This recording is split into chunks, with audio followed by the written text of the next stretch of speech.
Shalom Pak Esra, saya Hengki dari Surabaya mau tanya. Apakah jika kita tidak membayar perpuluhan maka kita bisa masuk neraka?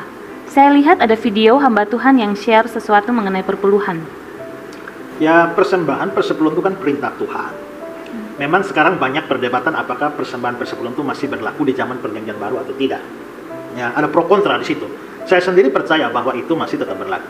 Sudah pernah dibahas di dalam Esra suruh menjawab seri-seri yang lalu. Saudara bisa cari saja di YouTube ya. Saya tidak mengulang lagi. Saya sudah berikan dasar-dasar Alkitabnya. Ya. Nah, karena itu, kalau memang persembahan persepuluhan itu masih tetap berlaku, maka tidak memberi ya termasuk dosa memang. Ya. Apakah itu bisa membuat orang masuk neraka? Bisa. Kita tuh kadang-kadang kurang bersyukur. Kristen tuh enak loh. Ibadahnya cuma seminggu sekali. Saudara sepupu kita 5 kali sih. Kenapa kita kebaktian seminggu sekali? Tahu nggak kenapa? Karena bayarnya 10%. Itu berhubungan, saudara-saudara. Makanya saya tidak pernah tertarik perdebatan tentang perpuluhan. Orang kalau nggak mau bayar perpuluhan nggak apa-apa. Semua hamba-hamba Tuhan yang bilang nggak usah bayar perpuluhan nggak apa-apa. Bayar 2,5. Nggak usah 10%, 2,5. Tapi sembayangnya 5 kali sehari. Iya dong, enak aja. Udah cuma 2,5 mau seminggu sekali. Beda kelas. Dari mana masuk gereja langsung masuk. Kita orang Islam diajarin bersih sebelum sembahyang, cuci semuanya. Saya bilang lu 2,5. Dan khusus bagi para pendeta-pendeta yang masih mengajarkan perpuluhan untuk diberikan ke gereja, diberikan kepada pendeta, stop. Sampai di situ ajaranmu. Jangan kita bodoh-bodohi jemaat untuk memberikan perpuluhan ke gereja, kepada pendeta untuk memperkaya diri kita sendiri. Tentunya kita sudah mendengarkan bagaimana cuplikan videonya. Ada pertanyaan cukup menarik ditanyakan kepada pendeta Esra Soru tentang perpuluhan. Apakah orang yang tidak membayar perpuluhan akan masuk neraka? Pendeta Esra Soru memberikan penjelasan kepada jemaatnya, orang yang tidak membayar perpuluhan berdosa. Di sini ada pendeta senior mengatakan, kenapa ibadahnya umat Kristen seminggu sekali, sedangkan umat Muslim itu 1 hari 5 kali? Di sini umat Kristen membayar perpuluhan 10%, sedangkan umat Muslim itu hanya membayar 2,5%. Ada Kristen yang melarang agar tidak membayar perpuluhan ini kepada pendeta, karena ini hanya memperkaya pendeta dan membeli jam tangan ratusan juta. Jadi kepada teman-teman di sini, jangan kemana-mana dulu. Mari kita dengarkan bagaimana pendeta ini cakar-cakaran karena perpuluhan. Selamat menyaksikan.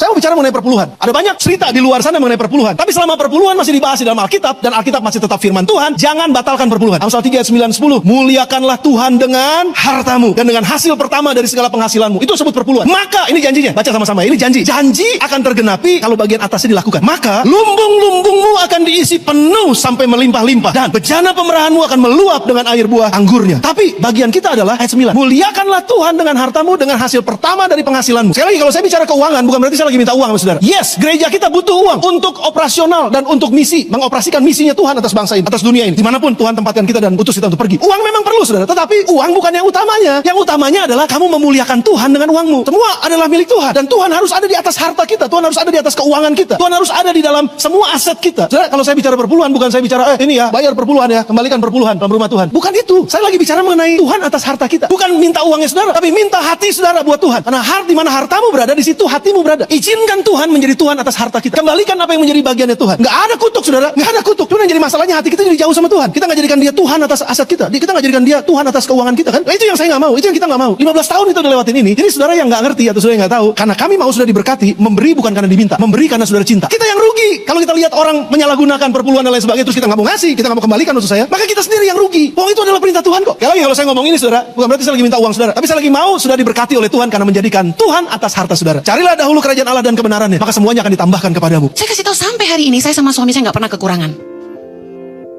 Kami nggak pernah berhenti nabur.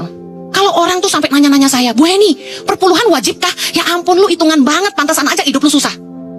Kalau Anda bilang gini, ngepas Bu, udah duit cuma segini masih nabur lagi. Lu perhitungan sama Tuhan, gua kasih tahu. Napas lu gratis, lu nggak hitung lu. Saya sama Jojo nggak pernah hitungan. Tuhan suruh tabur, tabur. Tuhan suruh tabur, tabur. Selama Tuhan suruh terus nabur. Selama Roh Kudus gerakan nabur. Bukan punya lebih, baru terima udah naruh lagi. Kadang-kadang sampai begitu. Saya kasih tahu, bukan saya nggak butuh, tapi saya tahu saya harus taat karena saya punya iman, Tuhan pasti sediakan yang saya butuhkan. Dan luar biasa, kami tidak pernah kekurangan Bapak Ibu. Ujilah kasih Tuhan dalam hidupmu. Kalau Anda percaya, Anda punya iman, Tuhan mengasihi Anda. Tanpa iman, orang itu hidup dalam kekhawatiran. Kekhawatirannya apa? Takut gak cukup. Saya mau sampaikan pesan kepada seluruh umat-umat Kristen yang ada di Indonesia. Stop membayar perpuluhan ke dalam gereja. Stop membayar perpuluhan kepada pendeta. Dan khusus bagi para pendeta-pendeta yang masih mengajarkan perpuluhan untuk diberikan ke gereja, diberikan kepada pendeta, stop. Sampai di situ ajaranmu. Jangan kita bodoh-bodohi jemaat untuk memberikan perpuluhan ke gereja, kepada pendeta untuk memperkaya diri kita sendiri, untuk membuat megah gereja tanpa ada tindakan kasih. Dalam perjanjian baru 6 kali ungkapan perpuluhan dijelaskan. 4 diantaranya mengenai orang Israel, yang mana memang itu menjadi budaya mereka. Sedangkan 2 lagi Yesus tekankan yang paling utama, yaitu keadilan dan kasih. Itu yang perlu kita ajarkan, bukan perpuluhannya. Kalaupun kita mau mengajarkan perpuluhan kepada jemaat-jemaat kita, suruh mereka memberikan perpuluhannya kepada orang yang tidak dapat makan, kepada orang yang tidak memiliki rumah, kepada orang yang tidak memiliki baju. Sebab itu jauh lebih dibutuhkan daripada di gereja, daripada bagi pendeta yang hanya memperkaya diri sendiri, yang hanya ingin membeli jam ratusan juta. Stop sampai di sini. Matius 23 ayat 23, Lukas 11 ayat 42 menjelaskan hal itu. Bahwa kita selama ini mengabaikan keadilan dan kasih kepada orang-orang yang sedang menjerit karena tidak mendapatkan keadilan, tidak mendapatkan kasih dari para pendeta, daripada gereja. Salam darah Batak. Kita sudah mendengarkan bagaimana tanggapan para pendeta tentang perpuluhan. Ada yang memaksa perpuluhan, ada juga yang melarang perpuluhan ini. Apa bedanya kita dengan umat Kristen? Umat Kristen itu membayar 10%, tapi untuk pendetanya. Sedangkan kita umat Muslim hanya membayar 2,5%, tapi itu bukan untuk ulama kita, bukan untuk ustadz kita, tapi itu untuk membantu fakir miskin atau orang kurang mampu. Jadi terima kasih sudah menonton. Assalamualaikum warahmatullahi wabarakatuh.